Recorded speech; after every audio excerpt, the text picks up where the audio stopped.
You take a seed, you plant it, you grow it, you dry it, you roll it, you smoke it, and it goes down smooth. Hey! Spanning the continent to bring you the truth about cannabis and marijuana law reform. I smoke pot and I like it a lot. The Russ Belville Show, the voice of the marijuana nation. Now, here's your host, Radical Russ Belville. Good day, tokers and tokettes and non-toking lovers of liberty. Welcome to the show. It is Monday, December 1st, 2014, and it's got to be 420 somewhere in the world.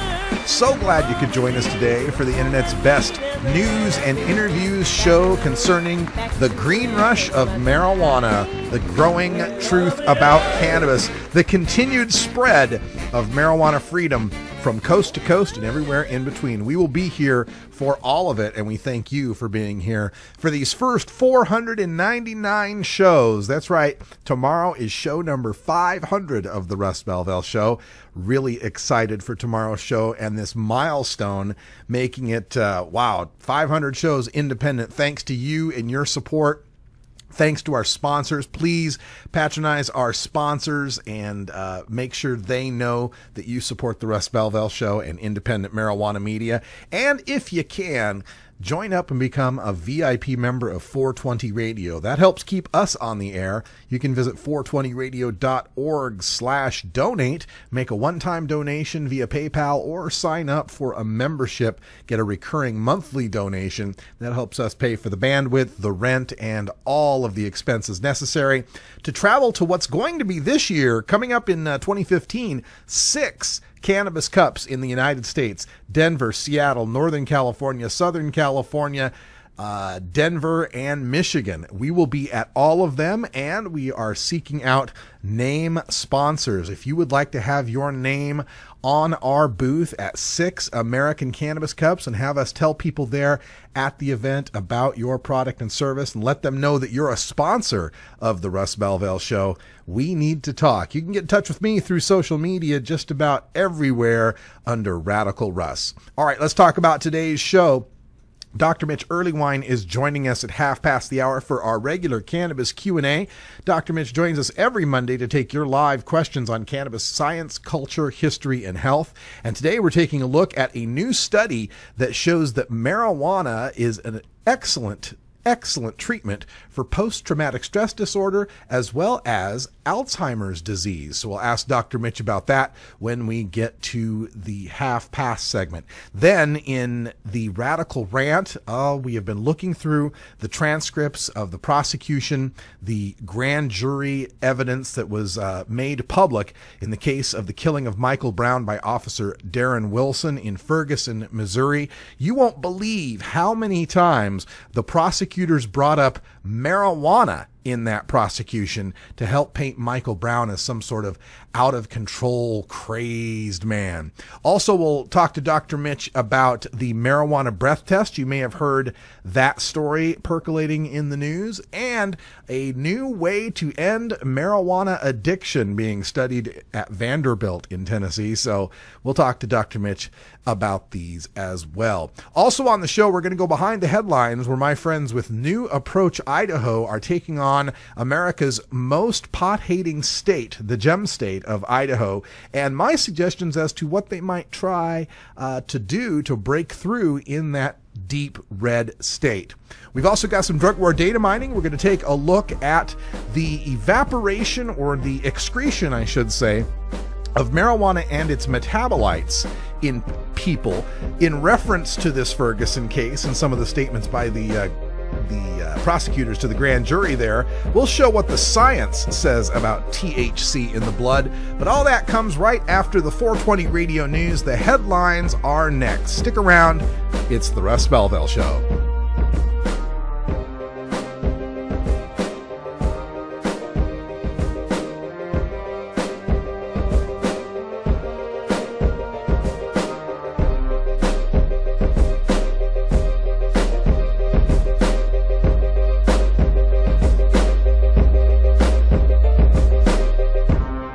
You're tuned into the Russ Belville Show, the voice of the marijuana nation. 420 Radio, freeing your mind 24 hours a day.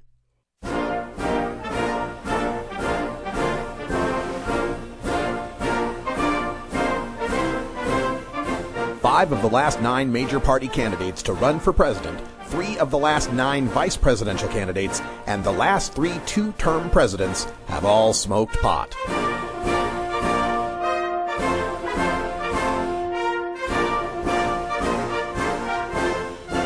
Marijuana, the gateway drug to the White House. This is the Russ Belville Show.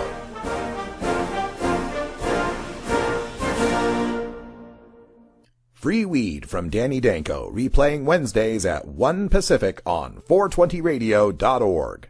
Hey, this is Willie Nelson for Normal. And I smoke pot and I like it a lot. I learned a long time ago that marijuana is a lot safer than alcohol. There's nothing wrong with the responsible use of marijuana by adults. It's time we stopped arresting and started respecting those who smoke marijuana responsibly.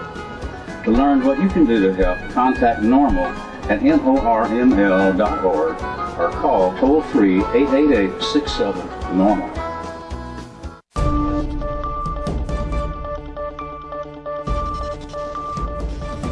It's time for the 420 Radio News, covering the latest headlines in consumer cannabis, medical marijuana, and industrial hemp. Transcripts of 420 Radio News are available daily on our website at 420radio.org. Now, here's Russ Belville with your marijuana headlines in 4 minutes and 20 seconds. This is your 420 Radio News for Monday, December 1st, 2014. Legal pot in the U.S. may be undercutting Mexican marijuana. 2 or 3 years ago, a kilogram of marijuana was worth $60 to $90, says Nabor, a 24-year-old pot grower in the northwestern Mexican state of Sinaloa. Quote, but now they're paying us $30 to $40 a kilo. It's a big difference. If the U.S. continues to legalize pot, they'll run us into the ground. End quote. 2 years ago, the Mexican Institute of Competitiveness, in a study entitled If Our Neighbors Legalize, predicted the drug cartels would see their cannabis profits plummet 22 to 30% if the United States continued to decriminalize marijuana. Quote, this is dangerous work to cultivate it and sell it. If the army comes, you'll have to run or they'll grab you, Nabor explains. The day we get $20 a kilo, it will get to the point where we just won't plant marijuana anymore. End quote. Uruguay's national marijuana program is safe after a runoff election. Tabaré Vázquez's victory in Uruguay's presidential election is a show of support for the leftist coalition that has governed the country for the past decade and allows the government to proceed with its plan to create the world's first state-run marijuana marketplace.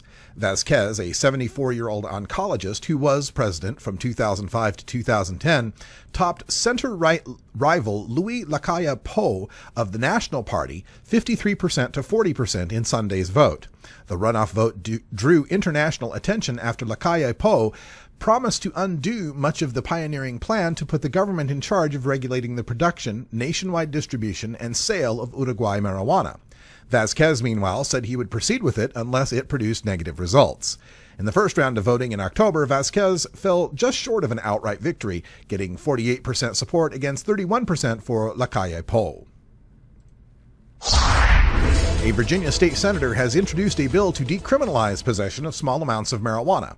Under the proposal, the possession of less than an ounce of marijuana would be decriminalized. Currently, that's punishable by a $500 fine and 30 days in jail. Among other things, the bill also would reduce the criminal penalties for distribution and possession with the intent to distribute by creating a presumption that a person who grows no more than 6 plants would be raising them for personal use. The bill would also soften some laws concerning marijuana paraphernalia and limit the forfeiture of property from the sale or distribution of 1 pound or more of marijuana. Currently, there is no minimum amount. Virginia State Police figures show that in 2013, there were more than 24,000 marijuana arrests in the state. After her research team secured preliminary approval this week for a $2 million grant from the state of Colorado to study how marijuana affects veterans with post-traumatic stress disorder, a Metro Phoenix doctor says she no longer needs an Arizona university to house the study. Dr. Sue Sisley was ousted from her University of Arizona position earlier this year for what she believes were political reasons after she clashed with state lawmakers over medical marijuana research. Northern Arizona University refused to hire her, and Arizona State University has not said whether it will offer a position. Sisley wants to keep her part of the research project in Arizona because she said she's committed to local veterans suffering PTSD. She said a private donor has offered her a free lab space in North Scottsdale, and she may seek an academic appointment at an out-of-state university while conducting the research in Arizona. 6 months after Governor Mark Dayton signed a bill legalizing medical marijuana extracts in Minnesota, makers are poised to start growing. State officials on Monday announced the 2 companies that will grow, process, and sell medical cannabis to Minnesotans next year under the state's new law. Leafline Labs and Minnesota Medical Solutions were chosen from among 12 applicants. They'll distribute the medication through 8 sites across the state, the Minnesota Health Department said. State officials hope to have the products ready for sale by July. Minnesota Medical Solutions said its cannabis greenhouse in Otsego will be up and running this week. Lawmakers passed the strictest medical marijuana law in the country earlier this year. It prohibits smoking of the drug and requires instead that it be manufactured in pill or oil form. Medical marijuana will only be available to patients suffering from about 10 conditions, including ALS and cancer. This has been your 420 Radio News for Monday, December 1st, 2014. I'm Russ Belville. 420 Radio, your ticket to Seattle Hemp Fest. There's so much I worry about as a mom. Stephen Harper thinks that organized crime should continue to profit from marijuana prohibition. Imagine regulating marijuana like alcohol and cigarettes with a strong and clear educational message, making it more difficult for my kids and your kids to access. Drug dealers don't ask for ID.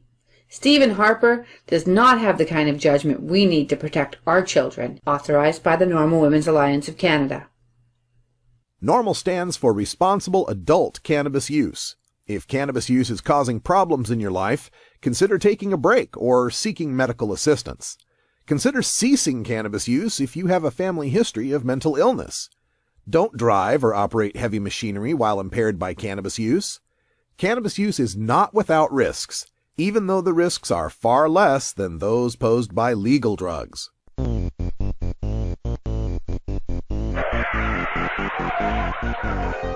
What's to keep somebody from getting all potted up on weed and then getting behind the wheel?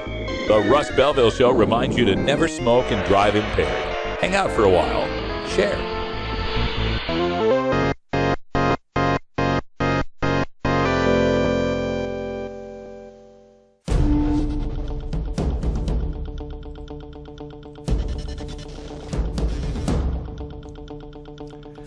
Welcome back, everyone. 13 after the hour, and today we took a look at New Approach Idaho, which takes on legalizing in an ultra-conservative state. You may have seen the headlines that there is a New Approach Idaho, and with medical marijuana legal in Canada, Nevada, and Montana, and recreational marijuana legal in Oregon and Washington, the state of Idaho is one of 3 western states, along with Wyoming and Utah, which have staunchly resisted the growing support for marijuana's legality.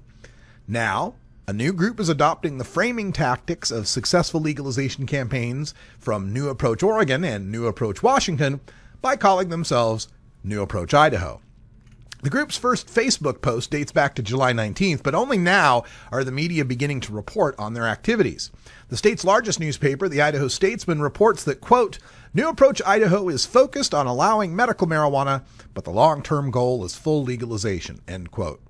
The group consists of some former members of Compassionate Idaho, which lacked enough signatures to get medical marijuana on the ballot in the last election, and Moms for Marijuana International, which tried and failed in 2013 with medical marijuana. The group faces a steep climb in getting Idahoans to recognize the futility of marijuana prohibition and the wisdom of taxing and regulating marijuana instead. The state has the second largest Mormon population in the country, with almost a quarter of Idahoans belonging to the Church of Latter-day Saints, according to a February Gallup poll. However, Mormons are overrepresented in the state legislature, comprising more than a third of all lawmakers. The legislature is reliably supermajority Republican and regularly competes with Utah and Wyoming for the title of most Republican state legislature in the United States. Chuck Winder, a Presbyterian, by the way, is a Republican state senator and the sponsor of a 2013 marijuana resolution approved by a 29-5 vote by the Idaho State Senate. In the resolution, Winder explained that, quote, national pro-marijuana organizations have invested millions to push drug legalization in America and have targeted Idaho for a medical, with sarcasm quotes, medical marijuana initiative. And he continues to say that legalization has led to, quote, social and economic and legal chaos, and that, quote, drug legalization laws in neighboring states have already adversely impacted Idaho through cultural acceptance of drug use that reduces the perception of harm among children and increases drug use, end quote. The resolution vowed that the state is opposed, quote, to efforts to legalize marijuana for any purpose, end quote. And this passed 29-5. Now remember, marijuana is already quite illegal for any purpose in Idaho already.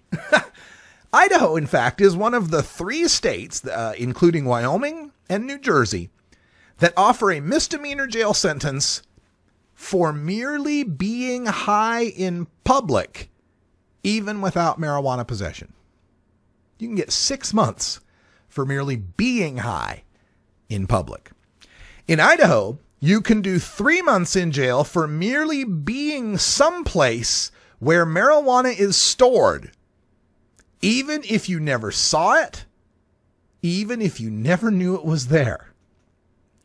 So that resolution was 29 state senators going out of their way to insist that it remains that way. However, the people of Idaho may not be so diametrically opposed to marijuana use for any purpose. A 2010 poll found that 74% of Idahoans would support medical marijuana use by terminally ill or seriously ill patients.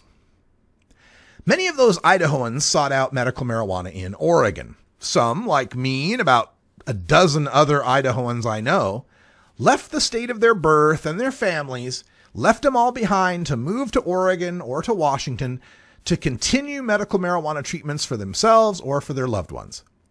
Others made use of the fact that Oregon is the only medical marijuana state that grants medical marijuana cards to out-of-state residents.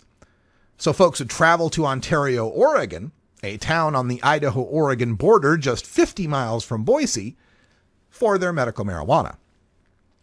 Bill Espenson, a friend of mine who I used to play music with in Idaho, was the owner-operator of the 45th Parallel, a dispensary in Ontario that used to service those Idaho medical marijuana refugees. They were legal patients, and so long as they possessed and used their medicine while in Oregon, they remained within the law. But of course, some did not and returned to Idaho with their medicine, only to be busted by the Idaho State Police focusing on that 50-mile stretch of Interstate 84 leading from Ontario to Boise.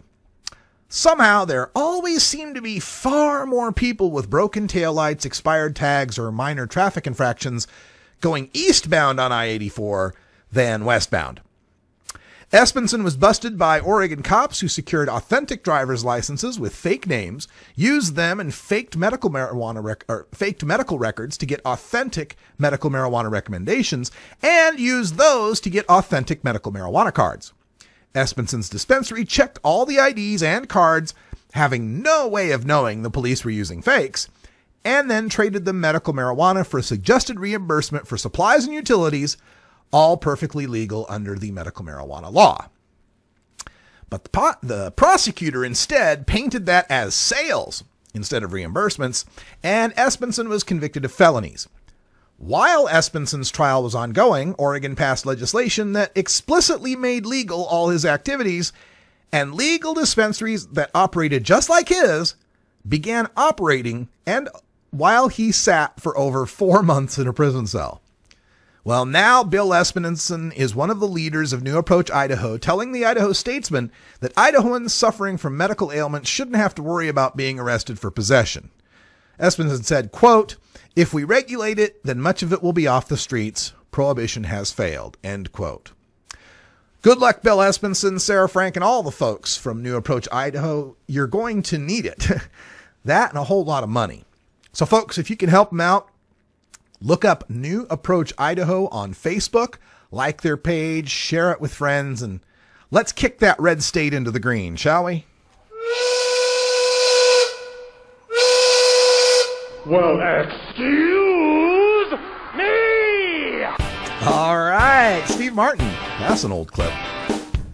Time to take a break. It's 20 after. That means it's 4:20 in Denver, Colorado. Hope they're enjoying a legal buzz, and wherever you might be, I hope your 420 is a thankful and wonderful one. We're back with some drug war data mining on THC in the blood when we come back. 420 Radio, your ticket to the High Times Cannabis Cups. Get.Buzz. .Buzz is the internet platform that fuels community interest, excitement, and new experiences. .Buzz is the premier online destination for internet users seeking the latest news on a variety of topics. .Buzz appeals to groups active in blogging, communications, journalism, advertising, and marketing. .Buzz offers registrants a stronger alternative to the shrinking namespace of existing top-level domain names, such as .com, .net, and .org. Get your name now at get.buzz. Greenstream Radio, replaying Tuesdays at 11 Pacific on 420radio.org. Hey tokers and tokettes, Radical Russ here for the Canador, a practical solution to keep herbs from drying. The Canador is the perfect airtight storage system for your fine herbs, from the half-inch thick walnut and cherry wood construction, clear-top perforated jars for storage, and the humidity bead system that keeps your herbs at a perfect 65% relative humidity. I keep all my herbs in the Canador, and you should too. Check out Canador.com for more information. Arguing for the end of adult marijuana prohibition is easy because we have facts, science, reason, compassion, evidence, truth, and logic on our side. It is even easier when researchers catalog it all for us. Learn how to gather the facts on marijuana use, arrests, seizures, rehabs, drug tests, and more in this edition of Drug War Data Mining. Welcome back, everybody. 22 and a half after the hour, and today in the Drug War Data Mining, we're taking a look at a study on PubMed. And again, if you haven't seen our Drug War Data Mine for a while, you might have missed the link. It's pubmed.gov, pubmed.gov, and it's got a little search feature, or you can visit our chat room where we've got this link to the study already put in. This is a study by Karschner, Dr. Karschner et al., which means a bunch of other folks. And the study is entitled, Do Delta-9 Tetrahydrocannabinol Concentrations Indicate Recent Use in Chronic Cannabis Users? And the idea here was to try to determine if someone went without cannabis, how long, if they went without a week or so, where would their THC readings be? Before we get too far into this, let's make sure everyone understands that what we're talking about in this study are active THC concentrations in the blood. So if you know about P tests for work and they're testing your urine for metabolites, this ain't that. Metabolites, as we all know, can last for days, even weeks in a frequent user, but this is active THC we're talking about, which doesn't last as long. But as you'll see from the data in this study, it's also quite unpredictable and makes it almost impossible for us to come up with any way of measuring the blood to tell how high someone is. In this study, they got 25 frequent long-term cannabis users. They put them into a secure research unit at the National Institute of Drug Abuse under constant surveillance. So we would know for sure that they absolutely were not using cannabis while they were in there. And what they found, they had 9 chronic users with no measurable THC over the 7 days of abstinence, 16 with at least 1 positive THC, but not necessarily on the first day. And one thing that I found very important, especially given what we'll be talking about in the Radical Rant later on today in the show, body mass index did not correlate well with time until last THC positive specimen. What that means is how fat you are didn't seem to matter as far as how fast or slow you metabolize THC in the blood. So a lot of these speculations by the prosecution in the Ferguson case about Michael Brown being a large man and how much cannabis he had in his system, therefore meant he must have smoked a whole lot of weed, doesn't really play out based on this data. Some people who could smoke a lot of weed might have a low concentration. Some people who smoke a little weed might have a great concentration. We find this later on in the study, where they got the cannabis users, they recruited them by just ads basically, and they measured them when they went in, when they were admitted to the unit, and at 9 a.m. every day for the next 7 days. And they calculated their body mass index and so forth. And what they found was this, that 9 chronic users, 9 out of 25, had no THC positives in the 7 days that they weren't using. 14 were positive when they went in. And on the 7th day, 6 full days after entering the unit, 6 participants had measurable THC in their system. So 9 people didn't test positive at all. 6 people tested positive even after a week of not using any marijuana. And this is some information that we can find on a table that was provided, and they just label all the participants A, B, C, D, E, F, G, basically. You can see, for example, an African-American male with a 30.5 BMI, that's a pretty pudgy dude, smokes 2 blunts a day and turns up positive almost every day except the 5th and the 7th day. But another African-American, a skinny dude, 21.6 BMI, tests positive almost every day as well, just about the same as the fat guy. Scrolling down further, we find an African-American who claims to smoke an ounce a day. 30-year-old African-American claims to smoke an ounce a day, 25 BMI, so he's about, regular-sized dude, right? But he doesn't test positive at all from day 2 through day 7. Then looking at some of the women at 31, 32, and 39 BMI who smoke anywhere from 8 to 10 blunts a day.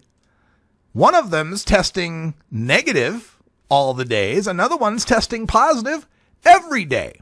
There is just no correlation when it comes to the blood and how high someone is. In fact, they found that some people, 3 of these people, the diamonds represent their positive test, tested negative and then positive, negative and then positive throughout the study. 420 Radio, turning red states and blue states green. Are you a hypocrite? If you live a closeted cannabis lifestyle, you are. Read about 7 people living a closeted cannabis lifestyle who are on the verge of coming out in The Hypocrites by Mara K. Eaton. Available at areyouahypocrite.net.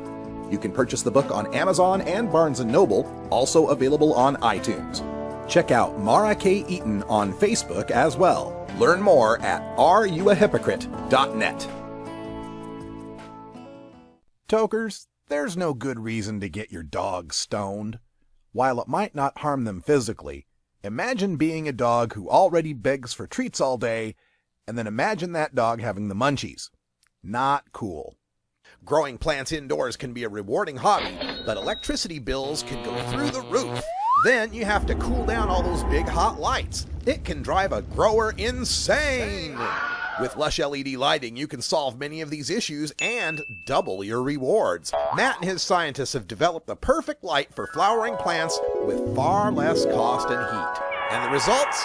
Very effective. Check out LushLEDlighting.com right now and tell them Radical Russ sent you.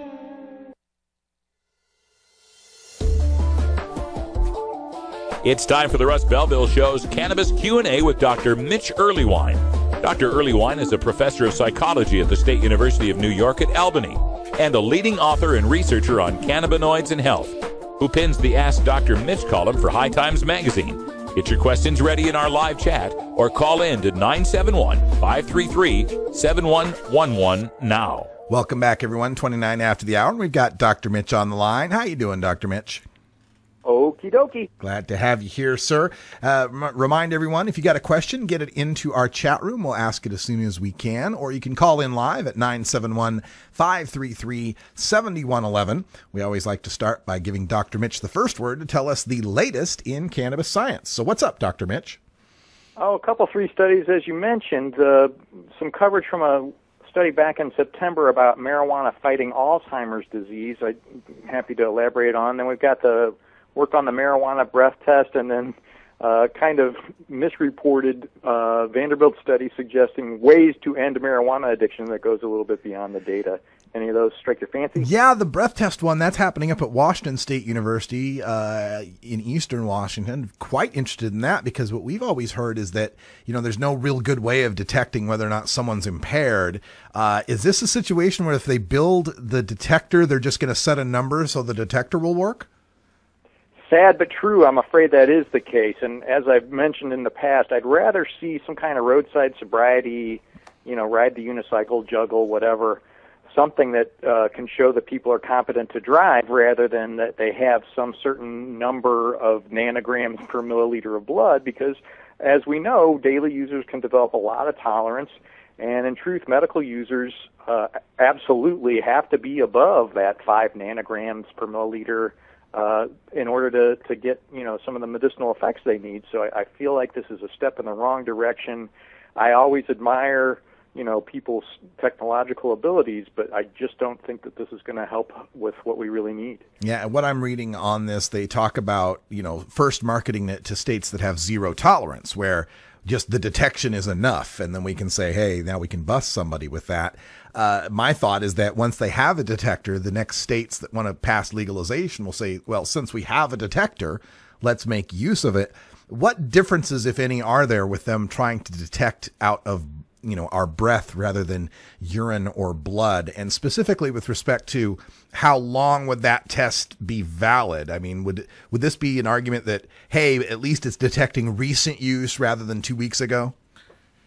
I mean, with the alcohol world as kind of our guide, it would definitely be better than a urine screen, or potentially better than a blood sample.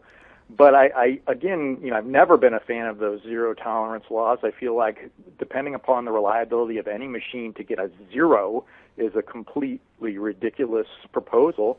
And it really doesn't co-vary with what we care about, which is impaired driving. Right. And all right, well, we'll keep people focused on this breath thing as it continues on. Now, let's talk about that Vanderbilt study. You said it was a bit misreported. Explain why. The bottom line here is they're framing this as, hey, we've got a way to combat marijuana addiction. Now, I mean, whether you think marijuana addiction is a serious problem is a whole separate study. But as you read along, basically what they've done is genetically modify these mice so that they produce more 2-AG. And 2-AG is this endogenous cannabinoid, one that's in your body all the time anyway. And then they say, well, based on that, we see that those mice end up looking kind of anxious, and so therefore if we could fix the 2-AG molecule, then they'd be less anxious, they'd be less likely to smoke pot, and then we could battle marijuana addiction. I mean, it's literally 4 steps downstream.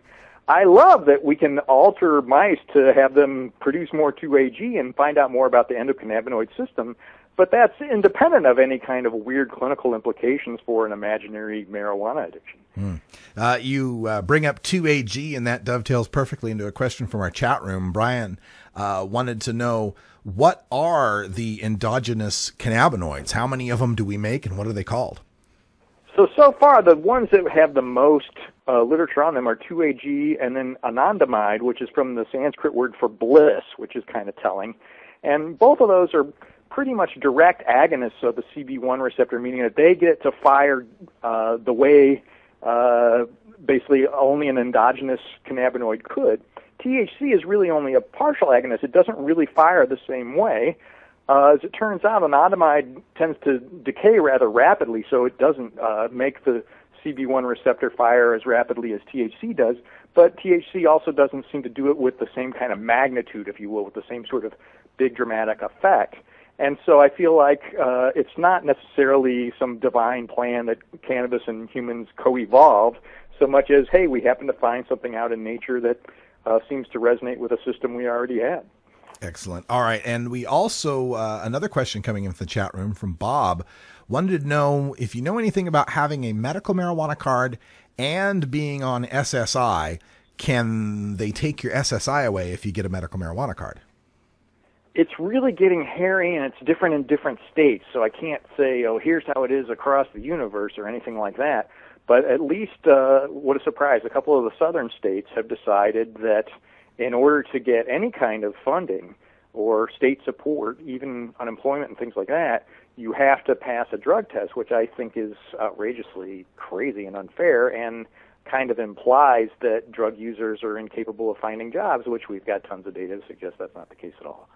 But in a medical marijuana state, have you ever heard a case of someone losing their SSI? I know in Oregon, SSI is one of the ways you can prove that you get a reduced fee for the card, so I don't think they'd be taking it away here. Yeah, at least trying to think through. I mean, now that they're 23, it's a little harder. I mean, I'm happy to have this problem, but it's a little harder to say for sure. I cannot recall someone emailing me about this or reading about it before. That doesn't mean it's never happened. Yeah, I'm racking my brain too. I don't recall anyone losing SSI. I've heard of, veterans getting messed with their pain contracts at the VA. That's about as much as I've heard the government messing with individual users that way, but we could be wrong. If anyone knows, please let us know through the chat room or through email. Dr. Mitch, I had a question for you, which has to do with the intake of cannabis based on one's BMI. I'm doing a rant right after this segment about the whole Michael Brown case, and one of the toxicologists in the case testified that he had 12 nanograms of THC in his system, and that for a big guy like him to get to 12 nanograms, he had to have smoked a whole lot of marijuana, as compared to like a 100-pound person would get to 12 nanograms pretty quick. Is there a body weight relationship to how high your nanograms per milliliter would be after you smoked pot?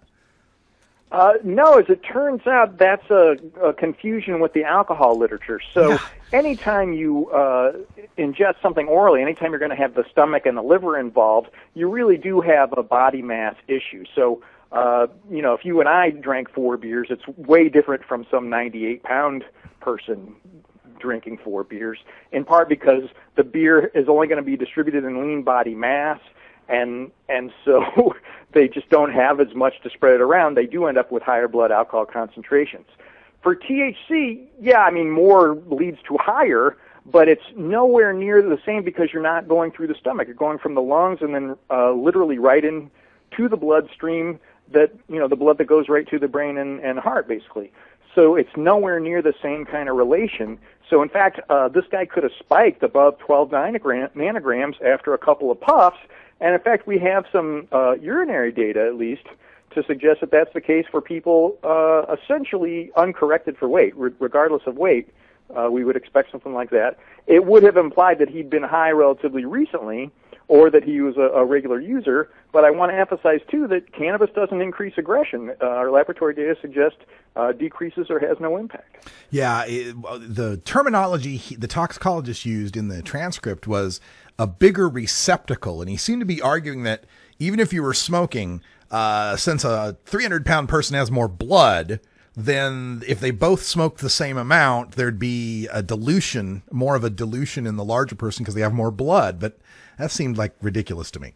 Well, we're talking about something that's psychoactive in nanograms, right? So literally, we're talking about some really subtle distinctions that probably have no implication for subjective effects or any kind of real level of behavior. So technically, yes, he's correct, but again, it's nowhere near parallel to the way alcohol works. Okay. Yeah, and he did actually mention alcohol as an analogy, so I that was my first tip-off that, wait a minute, this guy, I don't know where he's going with this.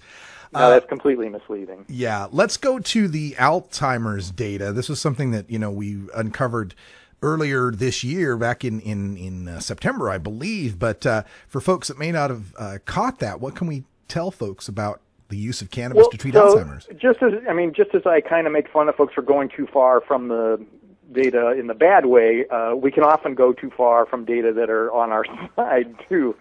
So there seems to be an interesting set of data now where basically THC is interfering with some of the processes that are related to Alzheimer's, particularly this amyloid beta, which is very common among folks with dementia when they're autopsied after death. This is a big thing to me because my mom is demented, and I'm constantly poring over this literature. But the bottom line is this is we're still in the kind of petri dish stage here, and we don't want to just assume that, hey, if you smoke marijuana, you're not going to get Alzheimer's. because it's just not where the data are.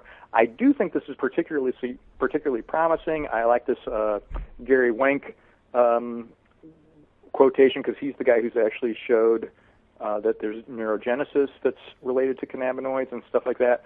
But we're many steps away from just, hey, give Grandpa a toke and he's not going to be demented anymore. Now, for the medical marijuana states that do recognize Alzheimer's as a treatable condition, that's mostly the agitation we're talking about, correct? In fact, and appetite, and that weight loss is actually very good predictor of death and dementia. So you definitely want to make sure you try to maintain your body mass any way you can. And we have the legendary, improved appetite with THC. And then they're markedly less agitated, and it actually looks pretty pleasant to them. So it's not like they're vegetable the way they are on some of the chemical straitjackets that you see from the prescription drug companies. They're just happier and less irritable. All right. Well, Dr. Mitch, thank you so much for joining us on our Mondays. And from our audience, the folks heard about last week, and they did want to offer their condolences to you and your family in your loss from last week. But we hope your holidays are getting better and brighter. My enthusiastic thanks. Thanks so much. All right. When we come back, folks, we'll have time for a little radical rant. Like I said, we're going to talk about Ferguson, Missouri, the toxicology, the reports from the Michael Brown case that went down there, and the news that's breaking lately about how much they concentrated on those toxicology reports with respect to the Michael Brown case. It's pretty oh, my God. You'll just have to wait for the rant. We're going to take a break. When we come back, Radical Rant is next.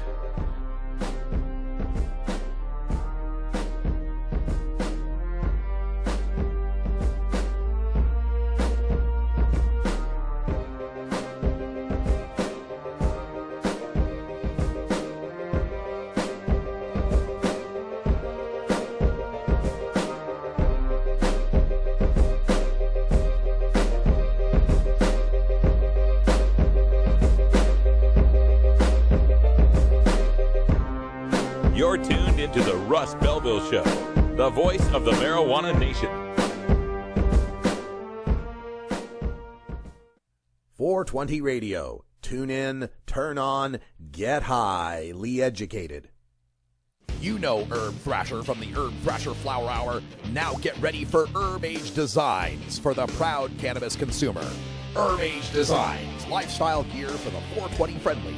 Herb Age Designs, we've got frisbee golf discs and durable hemp gear. Herb Age Designs, we've got shot glasses, drinking glasses, coffee mugs, and beer cozies. Check us out on Facebook and online at herbagedesigns.com. And follow Herb Age and Herb Thrasher on Twitter.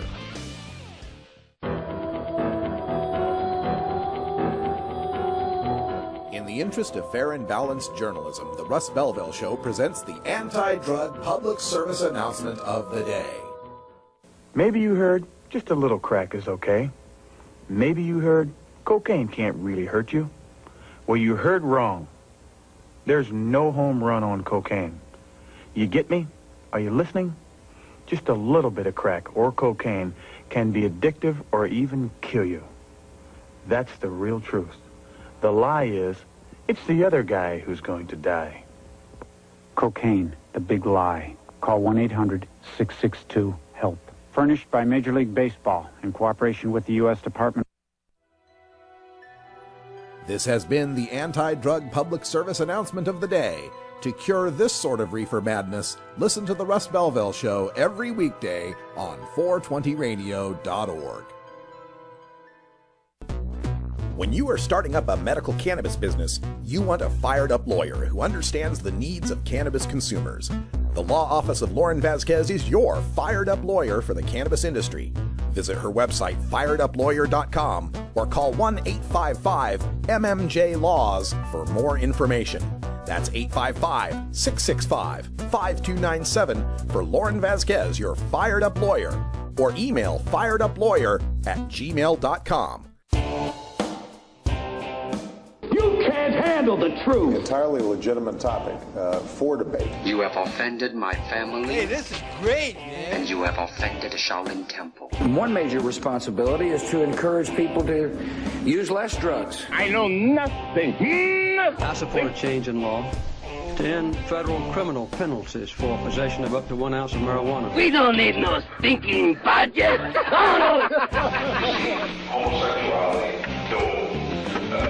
immorality generally. How in the century you have slurred the meaning of the words we, the people. Be warned, this is not your mother's marijuana. You could ask yourself a question. Do I feel lucky?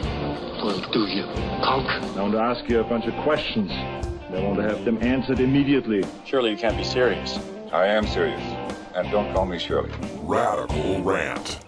Welcome back, folks. 45 after the hour. And, of course, the country has been gripped by the protests over the failure to indict Officer Darren Wilson in the killing of unarmed black teenager Michael Brown. Protests sprung up. There's been fires and looting and riots, and the protests have also spread all across the country, some 175 cities getting involved in this. And regardless where you stand on the case, we definitely have to take a look at how it was prosecuted. And this prosecutor, Bob McCulloch in St. Louis County, did not do much of a job as a prosecutor. In fact, in his delivery of the information, the announcement last week, he sounded more like a defense attorney. Sounded like he was defending the cop. Unsurprising, as Bob McCulloch comes from a family of cops, and his dad was killed by a black man. His father, the cop, was killed by a black man. And in 22-year prosecutorial career, has never once indicted a police officer charged with violence or killing of a citizen. So it was kind of rigged from the get-go. But now, as we're able to dig into this grand jury testimony and evidence, as it was released to the public, again, something that's usually never done in a grand jury case, but it's been released to the public, and people have been poring over this testimony and discovered some pretty chilling information showing just how far these prosecutors went to make sure that Darren Wilson would not be indicted. If you missed the Lawrence O'Donnell show on MSNBC, the video is up on YouTube, and you'll find one big area of prosecutorial misconduct where the grand jury was told by the prosecutors that under Missouri law, the cops can shoot a fleeing felon. That's perfectly legal to shoot a fleeing felon. Cop doesn't have to feel that his life is in danger, doesn't have to be a self-defense thing, although he's got those rights as well to shoot someone who he feels is going to kill him. But they were told that a cop under Missouri law has the right to shoot a fleeing felon, and they believed that for the days and days and days that they listened to testimony and that they examined evidence that it's okay to shoot a fleeing felon. It's perfectly legal under Missouri law. And they listened to the cop testify about how big and black and scary Michael Brown was, and knowing while they were listening to this cop that it's perfectly okay to shoot a fleeing felon. And then on the last day of the grand jury, they said, oops, sorry, forgot to tell you that 1985, the Supreme Court decided that the Missouri law that allows you to shoot a fleeing felon was unconstitutional. Oops, sorry, forgot to mention that. And not only did they just conveniently forget to mention that, as they had set this frame that it was legal to shoot a fleeing felon, not only did they forget to mention the Supreme Court declared it unconstitutional almost 30 years ago, in telling the jury to forget about it, they didn't clearly tell them to forget about it. They said, oh, yeah, you know that thing we brought up about shooting a fleeing felon? Well, you know, it's not quite that way. It's different than that, but don't let you worry about that. They used a whole lot of pronouns and a whole lot of that's, so that even someone clearly understanding what's going on would know. When you said that doesn't apply, did you mean the previous that or the current that? They made it as obscure as possible to make sure those grand jurors were still sitting there with the idea that a cop can shoot a fleeing felon. This is something they just conveniently forgot to update people, something that's been the law for 29 years. But that's not the main thing I want to focus on today when it comes to the killing of Michael Brown. Today I want to focus on how these prosecutors tried to blame Michael Brown's killing on dabs. That's right, marijuana concentrates. According to the released toxicology report, Michael Brown had 12 nanograms of active THC in his blood at the time of his killing. 12 nanograms. By all accounts, Michael Brown was about 6'5", weighed close to 300 pounds, and was a frequent marijuana smoker. Given that description, Michael Brown may have well awakened that morning with 12 nanograms in his system. You recall the Westward reporter? You remember that guy, William Breeze? A guy who's far smaller and skinnier than Michael Brown, had his blood tested at 13.5 nanograms after a night's sleep and 15 hours of abstinence. But that didn't stop St. Louis County District Attorney Bob McCulloch's prosecutors from making a mountain of marijuana use out of a molehill of THC they found in his blood. According to the St. Louis County Chief Toxicologist, quote, "In a small person like 100 pounds, to get to 12 nanograms wouldn't take a lot. A single joint could easily do that. But when you talk about a larger body mass, just like drinking alcohol, larger persons can drink more alcohol because they have the receptacle to hold it," end quote. No, I'm sorry, Mr. Toxicologist. Marijuana is nothing like alcohol in that respect. A large person who smokes a single joint can get high as hell if they have no tolerance to it. A small person like Coral Reefer could smoke you under the table because she has tolerance to it. She and I probably smoke the same amount of marijuana per day. And if you tested our blood, you'd probably find the same nanograms per milliliter. As we just heard from Dr. Mitch in the last segment, the size of your body has very little to do with how impaired you are by marijuana. But that implication was fed to the Ferguson grand jury, given the idea that, oh, a big fella like him, to get to 12, he must have smoked a whole lot of marijuana. You know, just like if he were drinking alcohol, he'd have to drink a 12-pack before he'd get drunk. But that's not the way it works.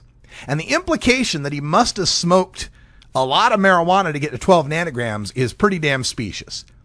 They got no clue on that grand jury that blood, marijuana, all of these terms flying at them are nowhere near like alcohol in blood. If you give me a 100-pound person and a 300-pound person with the same 0.15 BAC, I can guarantee both of them are too impaired to drive a car. If I know when they last drank, I can estimate how much they drank. If I know how much they drank, I can estimate how long ago they drank, because alcohol metabolizes at a fairly constant rate. But with marijuana, you can't make those estimates, period. I showed you the Karschner study with 25 people, different genders, varying body mass indexes, different amounts of marijuana they smoke, and there was no relationship between how much they smoke, how fat they were, how often they smoke, and whether or not they'd test positive. Marijuana metabolizes at different rates for different people. And frequent marijuana users, like Michael Brown, develop a tolerance to the impairing effects. Dr. Michael Bodden, he's that private pathologist who had the HBO show. He was hired by the Brown family for an independent autopsy, and he testified that the THC in Brown's blood was, quote, a relative small amount, and how it affects somebody varies, end quote, and that, quote, most important, quote, it doesn't make people go crazy, end quote. Now, if you remember from this case, there was a famous video that was shot. It was shown on CNN. Somebody got it on their camera phone, right? The camera focuses on two construction workers who are just down the street from where Brown was shot. And they say, quote, he had his fucking hands up. That's what one of the men said in the video just shortly after Brown was shot. But when McCulloch's prosecutors interviewed those construction workers from the grand jury, they didn't concentrate on the he had his fucking hands up part. They didn't concentrate on what they told CNN that, quote, the cop didn't say get on the ground, he just kept shooting, end quote. They didn't concentrate on the two construction workers putting their hands up to imitate what Michael Brown had just done, what they had just seen him do. No, they didn't concentrate on that. Instead, they focused on the minutes before Officer Wilson arrived as Michael Brown and his friend Dorian Johnson passed the two construction workers on the street. In the testimony, one of the workers said they engaged in a small talk conversation about Jesus and anger management with Johnson and Brown when they noticed that Brown had a small amount of marijuana on him. One worker told Brown, quote, "You ought to try this wax stuff," end quote. Referring, of course, to marijuana concentrates. That conversation was confirmed by Dorian Johnson, who denied that Brown had used any marijuana that day. Now, the detective who testified to the grand jury, the detective who interviewed the construction workers, told the grand jury he didn't know what wax was. But then, when the toxicology report came back with 12 nanograms of THC, he went to the medical examiner. And the medical examiner told the detective, and the detective told the grand jury, that 12 nanograms of THC, quote, could have potentially caused a loss in perception of space and time, and there was also the possibility that there could have been hallucinations, end quote.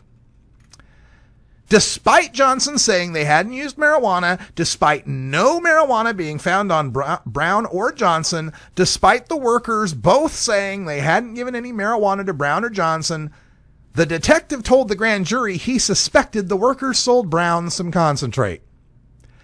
Despite the evidence that seemed to show that Brown himself hadn't even heard of wax, McCulloch's prosecutor asked a police chemist, quote, "If one were to ingest that, would you be consuming a higher level of THC than you would if you were to have smoked or ingested the plant material?" End quote. And of course got the truthful response of yes. Continuing that line of questioning, the prosecutors once again planted the seed that Brown's marijuana use turned him into a drug-fueled beast. Quote, "But you cannot draw any conclusions that he was suffering or that he was experiencing hallucinations or having a psychotic break," end quote, to which the toxicologist replies this is correct. Well, what other terrible symptoms can we not be sure about when it comes to Michael Brown's unknown use of marijuana at some unspecified time in some unspecified amount, but we can still manage to mention to the grand jury and plant that in their heads? In the end, the grand jury failed to indict Officer Wilson. 12 people who very likely don't use marijuana or understand a thing about it were exposed to 44 separate instances of Brown's marijuana use being questioned. They're told 12 nanograms would require a lot of marijuana for a big fellow like Brown, and that a THC level that high could cause hallucinations and psychosis. They're given the implication that he may be a wax user, and then frightened by the concept that this new scary drug is so much more potent than mere pot smoking. They've seen the video from the convenience store where Brown pushes a store clerk and steals cigarillos used for marijuana blunts. Then they hear 4 hours of testimony from Wilson explaining how big Michael Brown was, like Hulk Hogan, his face a demon, his body making a grunting like aggravated sound and bulking up to run through the shots, end quote. In the end, they believed it all. Because, of course, cops who were given weeks to tell their story, after seeing all the witness testimony and forensic evidence leaked to the press, why, they wouldn't change their narrative for retroactive continuity. For the grand jury, Officer Wilson had no choice but to gun down the unarmed psychotic pothead in self-defense. That's all the time we got for Hour 1, but stay tuned for Hour 2, Toker Talk Radio. We'll take your calls at 971-533-7111. We've also got a few more stories to talk about in the news. President Obama says he wants to reduce police militarization, but he's not really doing much about it. And we'll go off the warpath. If you say something mean about someone on Facebook, when does that become a true threat? According to the First Amendment. For everyone here at 420 Radio, I'm Radical Russ. Until next time, take care of each other, tokers. This is the Russ Belville Show. The Russ Belville Show is blogging and podcasting daily at radicalruss.com.